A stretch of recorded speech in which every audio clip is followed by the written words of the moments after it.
Bismillahirrahmanirrahim. Assalamualaikum warahmatullahi wabarakatuh.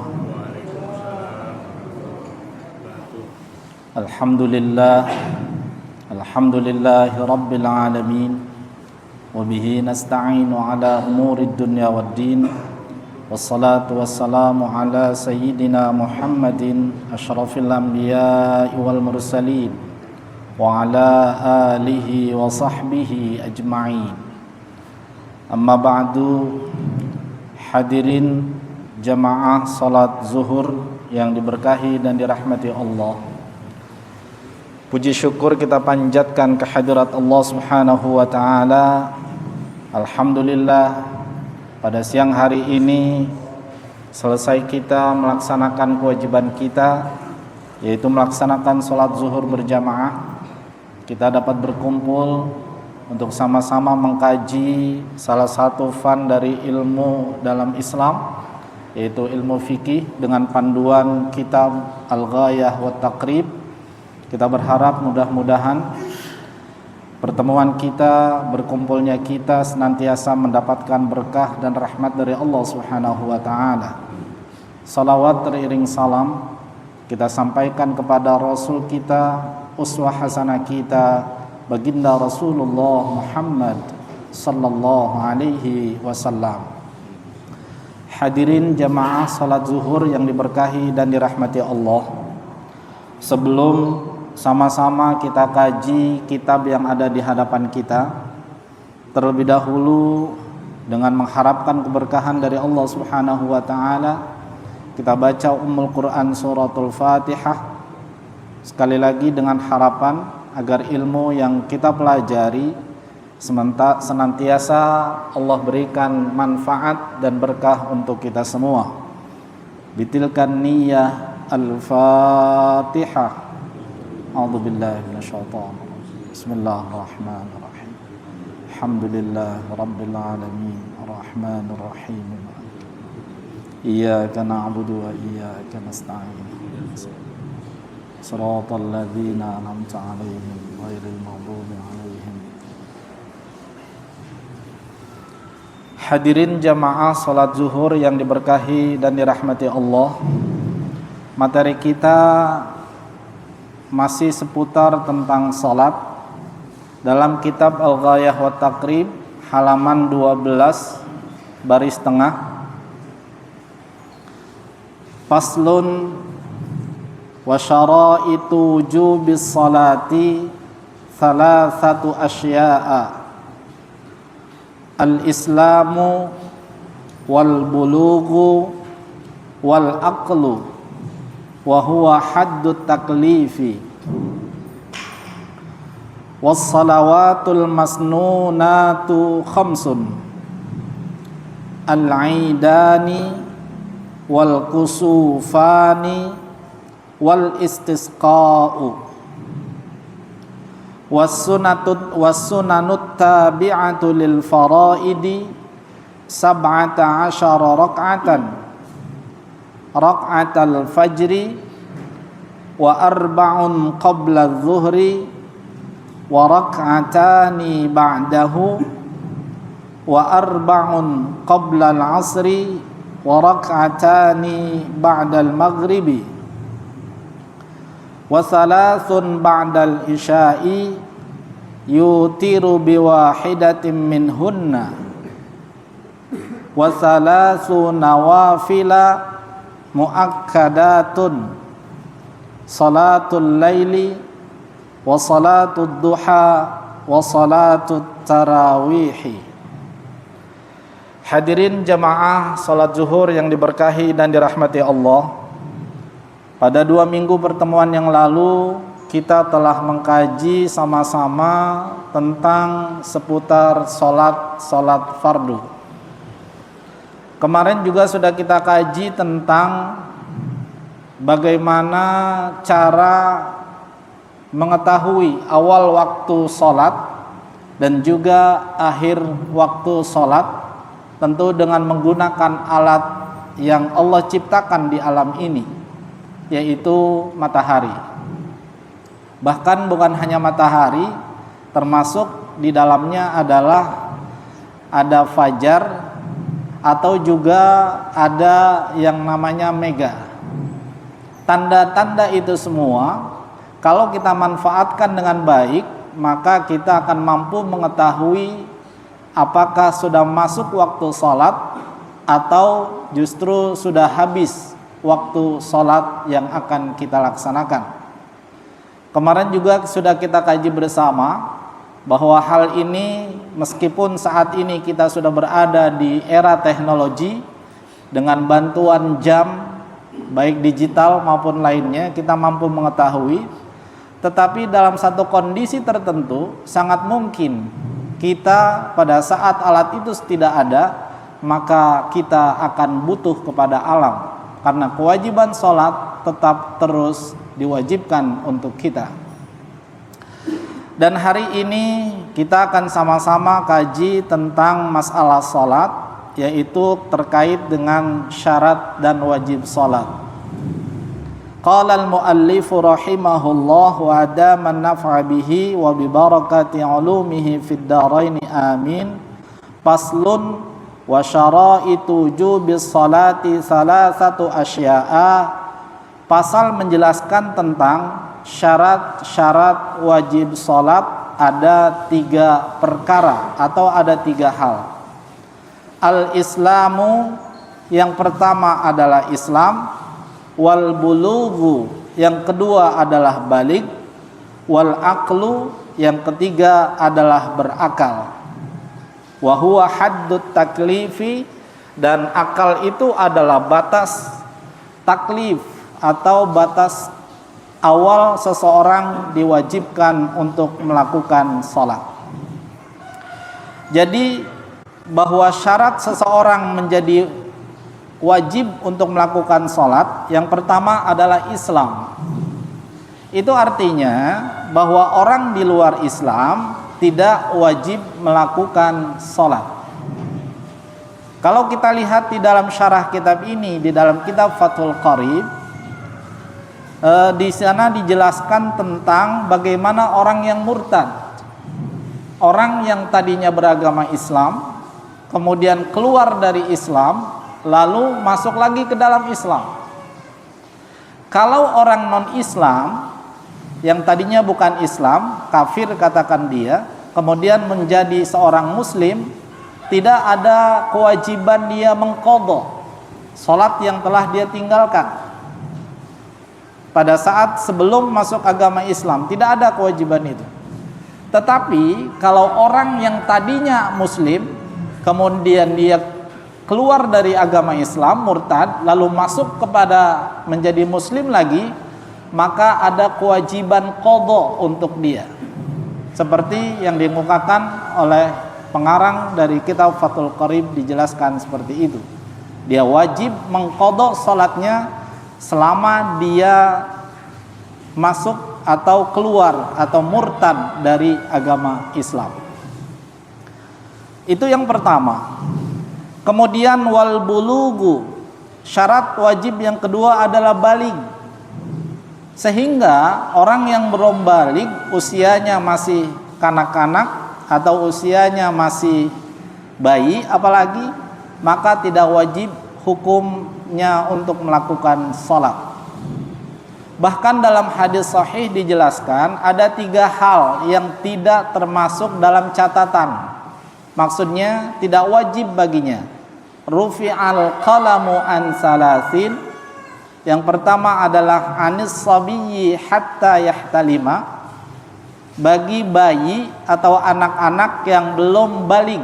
Yahtalima itu adalah mimpi baligh. Jadi orang yang masih belum baligh itu diangkat catatannya, artinya belum wajib. Kemudian yang kedua, wa anin naimi hatta yastaiqidha, orang yang tidur sampai dia bangun dari tidurnya. Artinya apa? Orang yang tidur, pada saat dia tidur maka tidak wajib baginya, tidak terkena taklif, kecuali ketika dia bangun dari tidur. Itu yang kedua. Kemudian yang ketiga adalah wa anil majnuni hatta yafiqa. Orang gila sampai dia sadar dari gilanya. Jadi orang gila itu tidak terkena taklif, tidak terkena kewajiban untuk melaksanakan perintah Allah Subhanahu wa taala. Kemudian di dalam syarah dari kitab ini dijelaskan kategori balik itu adalah batasnya adalah mimpi. Tetapi untuk kewajiban sholat, orang yang belum balik dia tidak wajib melakukan sholat. Tetapi ada sebelum balik masa yang namanya dikenal dengan mumayyiz atau tamiz. Orang yang sudah mampu membedakan mana yang baik dan mana yang tidak baik. Dan dalam hadis Nabi, bagi anak yang mumayyiz atau belum balik tapi dia sudah mampu membedakan, maka orang tuanya punya kewajiban untuk memerintahkannya untuk sholat. Bahkan dalam hadis Nabi dijelaskan, muru auladakum bisab'atin, suruh anakmu untuk melakukan sholat ketika usianya 7 tahun. Wadribuhum fi asyrata, dan pukullah mereka. Artinya orang tua boleh memukulnya, tapi mukul bukan karena emosi, bukan karena marah, tetapi pukulan untuk mendidik ketika usianya berumur 10 tahun. Jadi bagi orang tua disuruh untuk memerintahkan anaknya pada saat usianya 7 tahun untuk sholat. Hati-hati yang punya anak, karena ini kewajiban diperintahkan kepada orang tua. Meskipun anak kita belum balik, tetapi kalau umurnya sudah 7 tahun, kita diperintahkan oleh Nabi untuk nyuruh mereka melakukan ibadah sholat untuk latihan, membiasakan. Dan ketika usianya 10 tahun, maka kita boleh memukulnya. Pukulan lit ta'dib, untuk mendidik, untuk membiasakan, bukan pukulan emosi atau karena marah. Ini terkait dengan yang kedua adalah wal bulugh, balik. Kemudian yang ketiga wal aqlu, yaitu orang yang berakal. Jadi bagi orang yang akalnya tidak sehat atau dalam kategori majnun, maka bagi dia tidak wajib untuk melakukan ibadah sholat. Tadi hadisnya kecuali ketika dia sudah sembuh dari atau tidak lagi gila, tidak lagi majnun, hatta yafiqa bahasa hadisnya, sampai dia sadar dari kegilaannya. Hadirin jamaah sekalian, kemudian dalam matannya ini ditambahkan dengan wa huwa haddu taklifi, dan ini adalah batas taklif. Dalam kitab yang lain kata ini tidak ada. Jadi cukup wal aqlu, dan ini tambahan pengarang dari kitab Al-Ghayah wa Taqrib. Kemudian yang berikutnya was-salawatul masnunatu khamsun. Salat-salat yang disunnahkan dalam Islam itu ada 5. Al-idani, yang pertama dan kedua adalah salat 2 Id, Idul Fitri dan Idul Adha. Itu termasuk dalam kategori salat yang disunnahkan. Untuk 2 salat Id ini kita semua hampir terbiasa, karena kita melewati sudah beberapa kali Idul Fitri dan juga Idul Adha. Bahkan kemarin belum lama, pada bulan Zulhijjah kita melaksanakan sholat Idul Adha, dan sebelumnya adalah Idul Fitri, dan itu adalah sholat yang disunnahkan. Kemudian yang ketiga dan keempat wal kusufani, sholat 2 gerhana, gerhana matahari dan juga gerhana bulan. Di sini dirangkai 2 kusuf namanya, padahal kusuf itu adalah untuk matahari dalam bahasanya, bahasa Arabnya khusufus syamsi, sementara untuk gerhana bulan adalah khusuful qamari. tetapi disingkat keduanya menjadi kusufani, dua gerhana. Alhamdulillah mungkin di sebagian tempat sudah melakukan ini, sudah agak terbiasa sholat gerhana, baik gerhana matahari maupun gerhana bulan.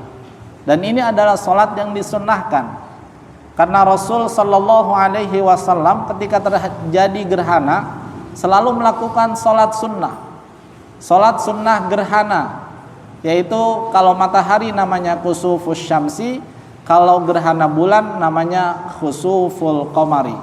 Oleh karena Rasul melakukan ini, maka kemudian kita umatnya pun sebaiknya berusaha untuk melakukannya. Di Masjid Al-Amal sepertinya saya dengar alhamdulillah sudah melakukan sholat gerhana matahari atau juga sholat gerhana bulan. Dan alhamdulillah sudah hampir terbiasa di masyarakat kita. Kalau dulu sepertinya agak sulit orang melakukan ini, tetapi sekarang alhamdulillah dengan berjalannya waktu kita hampir terbiasa melakukan dua sholat sunnah ini, sholat gerhana matahari dan juga gerhana bulan. Karena kalau kita lihat dalam sejarah bahwa ketika Rasul Shallallahu Alaihi Wasallam melakukan sholat gerhana, dan memang peristiwanya setelah putra beliau meninggal dunia. Ada yang mengatakan bahwa gerhana ini terjadi berduka cita karena meninggalnya anak dari baginda Rasul Shallallahu Alaihi Wasallam. Padahal sesungguhnya tidak. Itu adalah peristiwa alam yang terjadi, memang tidak rutin setahun atau 2 tahun, tetapi akan terjadi karena perputaran bulan dan perputaran matahari. Itu adalah peristiwa alam. Kita umat Islam, karena Rasul Shallallahu Alaihi Wasallam melakukan sholat sunnah pada saat terjadi peristiwa alam itu, maka kita umatnya juga mencontoh baginda Rasul Sallallahu Alaihi Wasallam, yaitu dengan melaksanakan sholat gerhana matahari ketika terjadi gerhana matahari, dan juga sholat sunnah gerhana bulan ketika terjadi gerhana bulan. Kemudian yang kelima adalah wal istisqa'u, sholat istisqa, sholat minta hujan. Jadi dalam Islam, ketika kita memang membutuhkan air hujan dalam kehidupan kita, karena manusia dalam hidup ini butuh dengan yang namanya air untuk kehidupan. Kita manusia butuh minum, kemudian tumbuh-tumbuhan juga butuh makanan, diantaranya adalah air, dan juga yang lainnya juga butuh dengan air. Di negara yang termasuk kategorinya negara yang sangat panas, di negara gurun sana, Arab Saudi dan negara Arab, itu air kan sangat-sangat sulit, apalagi kalau kemarau panjang, itu air sangat-sangat berharga. Islam mengajarkan ketika kita memang dalam kondisi yang sangat-sangat panas panjang, kemarau panjang, butuh air, maka lakukan sholat minta hujan, namanya sholat istisqa. Nanti dalam pertemuan yang lain akan dijelaskan bagaimana tata caranya melakukan sholat istisqa. Yang jelas pada saat sholat ini, ketika kita sangat butuh dengan air, karena itu adalah bagian dari kebutuhan vital manusia dan juga makhluk yang lain, maka kita disunnahkan untuk melakukan sholat sunnah, namanya sholat sunnah istisqa. Jadi karena memang Allah adalah tempat kita meminta, bukan minta sama yang lain, termasuk ketika kita butuh dengan air, kan gitu. Kita sering membaca surah Al-Fatihah, iyyaka na'budu wa iyyaka nasta'in. Kepada Allah kita beribadah, kepada Allah kita juga minta pertolongan. Jadi apapun masalah kita dalam Islam, yang terbaik adalah minta kepada Allah. Jangan minta kepada siapapun. Minta kepada Allah Subhanahu wa ta'ala, karena Allah adalah zat maha pemberi. Dia yang akan memberikan, Dia yang mengatur. Oleh karena itu, ketika kita punya hajat, ketika kita punya kebutuhan, apapun kebutuhan itu, mintanya kepada Allah Subhanahu wa ta'ala.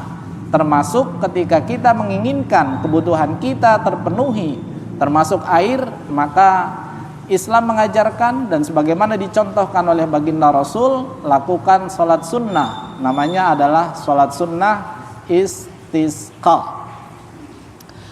Baik, yang selanjutnya was-sunanut tabi'atu lil faraidi 17 rakaatan. Dan sunnah-sunnah yang mengikuti sholat fardu ada 17 rakaat. Dalam syarah dijelaskan ini namanya sunnah rawatib, sunnah yang mengikuti sholat fardu. Itu ada 17 rakaat. Yang pertama rakaatul fajri, 2 rakaat sebelum subuh, atau rakaat fajar, 2 rakaat fajar namanya. Jadi untuk sholat subuh ini luar biasa sesungguhnya, hadirin jamaah sekalian. Karena dalam hadis sahih dijelaskan rakaatul fajri khairum minad dunya wa ma fiha. 2 rakaat fajar atau 2 rakaat sebelum subuh pahalanya adalah lebih baik dari bumi dan isinya, lebih baik dari dunia dan isinya. Ini luar biasa, yang jaminan yang Allah berikan kepada orang yang mampu melakukan sholat 2 rakaat sebelum subuh atau 2 rakaat sholat fajar. Cuma memang, mohon maaf, banyak di antara kita yang masih belum yakin dengan janji Tuhan, lebih yakin dengan janji manusia. Padahal sesungguhnya janji Allah pasti akan Allah berikan. Al-Quran banyak ayat mengulangi kata innallaha la yukhliful mi'ad. Allah tidak akan mengingkari janjinya. Cuma memang janji Allah tidak langsung bim salabim saat itu. Tentu ganjaran baik pahala maupun siksa diberikan itu kan nanti setelah kita berada di alam akhirat, setelah kita meninggal dunia, tidak sekarang. Itu janji yang Allah berikan. Pahala atau siksa itu nanti. Sehingga banyak di antara kita yang tidak yakin dengan janji Allah, lebih yakin kepada janji manusia. Mungkin kalau bahasa guyonan saya, kalau ada orang kaya yang menjanjikan siapa yang sholat subuh berjamaah di masjid akan dibelikan mobil, 1 unit mobil Honda Jazz katakan begitu, maka masjid akan penuh, bahkan lebih ke luber masjidnya sampai ke jalan-jalan. Padahal 1 unit mobil itu berapa sih harganya dibandingkan dengan janji Tuhan, khairum minad dunya wa ma fiha, lebih baik dari dunia dan isinya. Itu masih kecil, hadirin jamaah sekalian. Padahal hanya 2 rakaat saja kita lakukan sebelum subuh, itu pahalanya sebagaimana janji Allah dalam hadisnya, hadis Nabi, rakaatul fajri khairum minad dunya wa ma fiha. 2 rakaat saja kita lakukan salat sunnah sebelum subuh, itu pahalanya lebih baik dari dunia dan isinya. Kemudian yang kedua, wa arba'un qabla zuhri, salat sunnah rawatib yang mengikuti sholat fardu yang kedua adalah 4 rakaat sebelum zuhur. Wa raka'atani ba'dahu, dan 2 rakaat setelah zuhur. Tadi kalau sebelum zuhur itu 4 rakaat, setelah zuhur adalah 2 rakaat. Wa arba'un qablal asri, dan 4 rakaat sebelum asar. Terus raka'atani ba'dal maghribi, dan 2 rakaat setelah maghrib. Wa thalathun ba'dal isya'i yutiru biwahidatin minhunna, dan setelah isya itu sunnahnya rawatibnya adalah bukan 2 tetapi 3 rakaat. 1 termasuk dalam witir. Jadi jumlah keseluruhan adalah 17 rakaat. 2 rakaat sebelum subuh, 4 rakaat sebelum zuhur, 2 rakaat setelah zuhur. Itu berapa? Berarti 4, 8. Kemudian wa arba'un qoblal asri, 4 rakaat sebelum asar, 12. Wa rak'atani ba'dal maghribi, 2 rakaat setelah maghrib, berarti 14. Wa salasun ba'dal isya'i, dan 3 setelah isya. Jadi jumlahnya 17. Ini hadirin jamaah sekalian, ini pahala rawatib tentu tidak main-main. Karena ini adalah bagian dari sunnah yang Rasul selalu mengerjakan ini. Akan tetapi dalam syarah kitab ini dijelaskan ada yang namanya rawatib muakkad. Jadi kalau 17 itu rawatib saja, tetapi ada yang lebih diutamakan lagi. Artinya kalau 17 tidak kita lakukan, paling enggak yang 10 rakaat saja kita lakukan. Dalam syarahnya dijelaskan 2 rakaat sebelum zuhur, terus 2 rakaat sebelum 2 rakaat sebelum zuhur, 2 rakaat sebelum subuh, rakaatani, kemudian 2 rakaat sebelum zuhur, 2 rakaat setelah zuhur, itu 6 rakaat. Kemudian 2 rakaat setelah maghrib, 8, dan 2 rakaat setelah isya, berarti 10. Itu muakkadah. Jadi yang dianjurkan.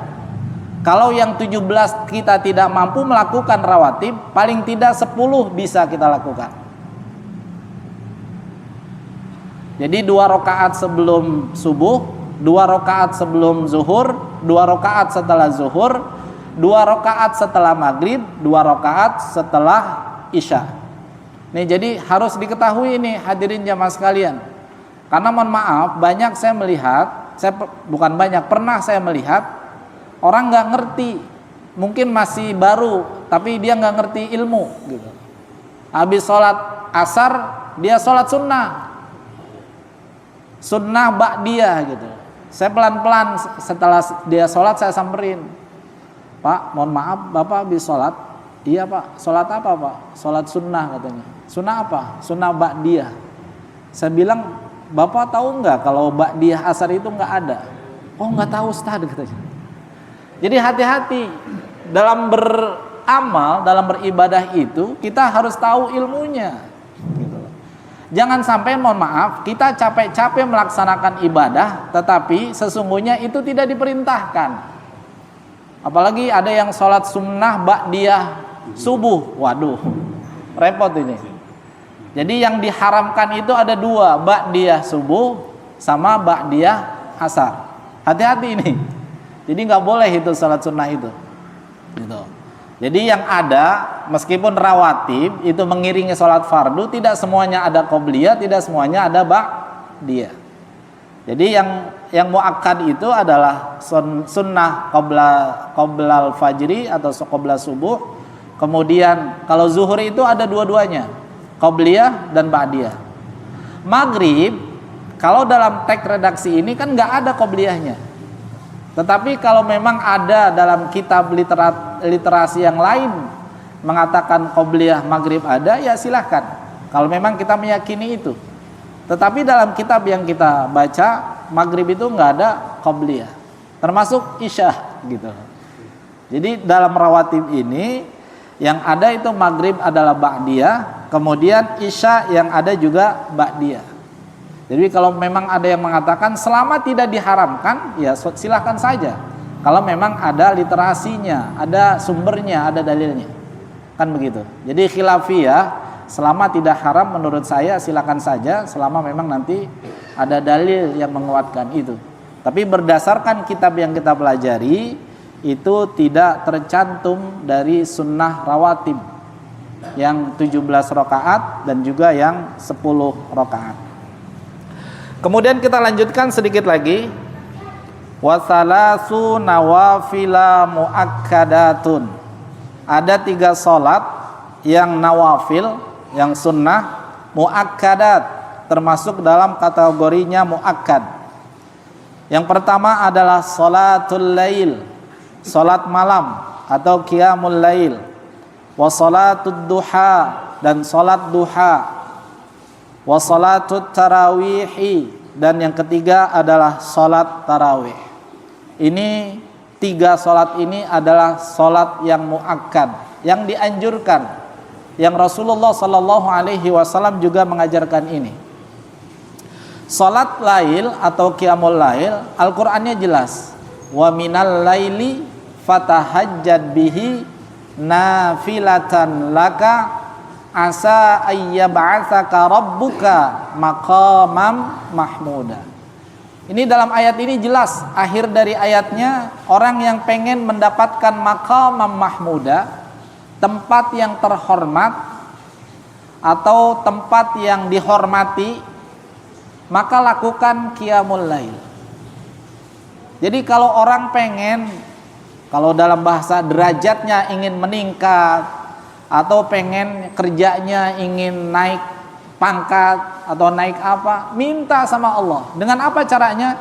Qiyamul lail, lakukan salat malam, lakukan qiyamul lail. Yang ini yang diajarkan oleh Islam, bukan mohon maaf datang ke Mbah Anu, datang ke dukun Anu. Itu jelas salah. Bahkan masuk dalam kategori musyrik nanti.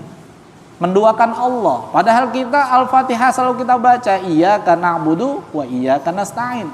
Tetapi ketika kita butuh sesuatu, kenapa tidak minta kepada Allah? Kan gitu.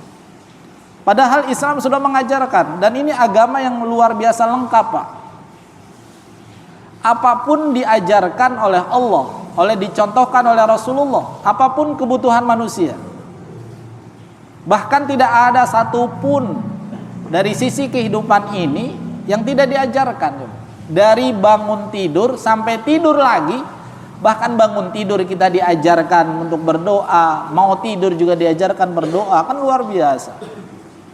Kalau kita lagi ada masalah, lakukan sholat sunnah, lakukan qiyamul lail, kan itu yang diajarkan dalam Islam. Kemudian yang kedua, sholatud duha, sholat di waktu duha.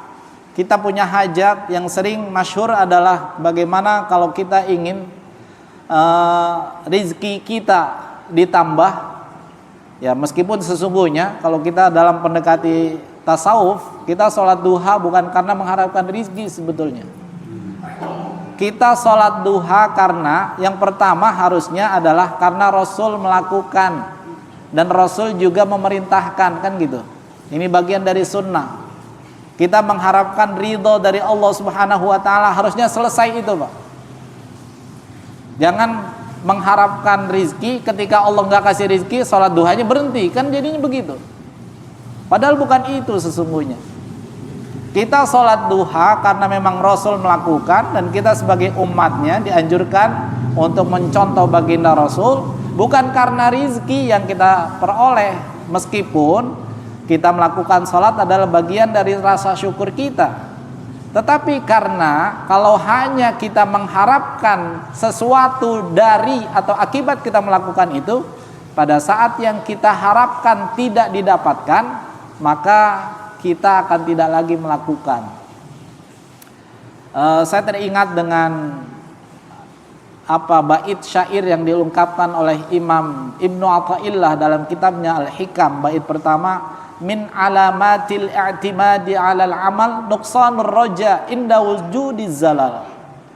Tanda kalau orang bergantung dari amalnya, maka ketika dia gagal, dia akan putus asa, maka harapannya akan hilang, akan berkurang harapannya. Maksudnya apa? Segala sesuatu ini, keberhasilan kita, kesuksesan kita bukan tergantung dari kerja keras kita, Pak, sesungguhnya. Lebih kepada takdir Allah. Ini bukannya saya mengajarkan Jabariyah ya, bukan. Tetapi memang prosentase kerja keras kita sesungguhnya kecil sekali. Lebih kepada takdir Allah Subhanahu wa ta'ala. Jangan pernah bergantung kepada amal kita. oh saya sudah kerja keras, saya sudah begini, maka saya harus berhasil. Tidak. Kalau itu yang ketergantungan kita kepada kerja keras kita, pada saat kita gagal, maka harapan kita kepada Allah akan berkurang. Sehingga apapun yang kita kerjakan sesungguhnya kewajiban kita hanya ikhtiar, tetapi hasilnya kita serahkan kepada Allah Subhanahu wa ta'ala. Jangan pernah kita bahwa kita sudah kerja keras maka hasilnya harus begini. Itu bukan yang diajarkan oleh Islam. Kewajiban kita hanya ikhtiar, tetapi hasil Allah yang menentukan. Baik, ini agak sedikit melebar sedikit dari kajian fikih. Dan yang terakhir adalah salatut tarawih. Salat tarawih yang ini sudah terbiasa kita lakukan. Hadirin jamaah sekalian, inilah kajian kita pada kesempatan siang hari ini, dan waktu sudah menunjukkan pas jam 1.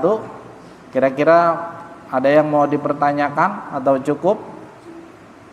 Karena takutnya yang mau istirahat, jadi waktunya sudah mepet sekali ini.